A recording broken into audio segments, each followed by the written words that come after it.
पुण्यश्लोक अहिल्याबाई होळकर यांनी ज्याप्रमाणे महाराष्ट्रभर मंदिराचा जीर्णोद्धार करून धार्मिक सांस्कृतिक वारसा जपला, त्याच धर्तीवर नाशिक पश्चिमच्या दमदार आमदार यांनी आपल्या मतदारसंघामधून 150हून अधिक मंदिरांसमोर भव्य सभामंडप उभारून भाविकांसाठी सोयीसुविधा निर्माण करत एक आदर्श विकासाचा ठसा उमटवला आहे.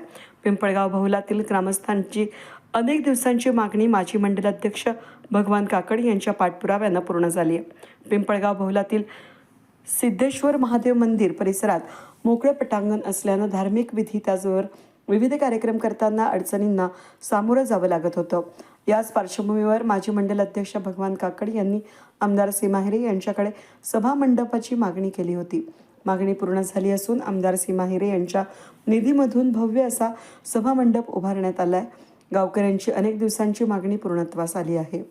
या सभा मंडपाचा लोकार्पण सोहळा सोमवारी आमदार सीमा हिरे यांच्या हस्ते पार पडणार असून ग्रामस्थांसह प्रभाग क्रमांक 10 मधील नागरिकांनी या कार्यक्रमाला उपस्थित राहण्याचं आवाहन माजी मंडल अध्यक्ष भगवान काकड यांनी केले.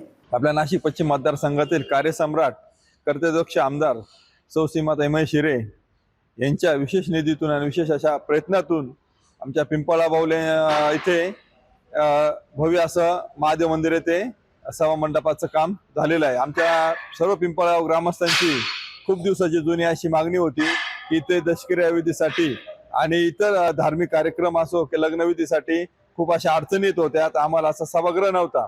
तर आम्ही सातत्याने आपल्या ताईंकडे ही मागणी केली. तर आमच्या विनंतीला मान देऊन आपल्या आमदारताई व महेश भाऊ यांनी इथे मागच्या वर्षी मंजूर करून दिला आणि आज त्याचं भव्य असं वास्तूमध्ये रूपांतर झालेलं आहे. आपल्या ह्या कार्यक्रमा हा जो भव्य असा सामाजिक सभागृह आहे, या वर्षी पाऊस हा 6 महिने लांबलेला असल्यामुळं याचं काम जरा उशिरा झालं.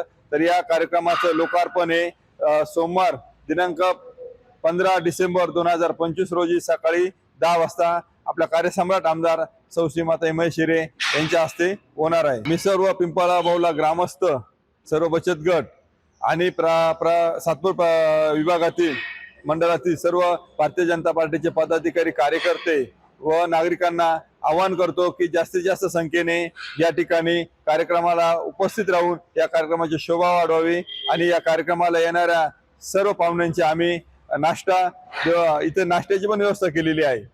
वेद न्यूजसाठी प्रतिनिधी कमलाकर तिवडे, पिंपळगाव बहुला.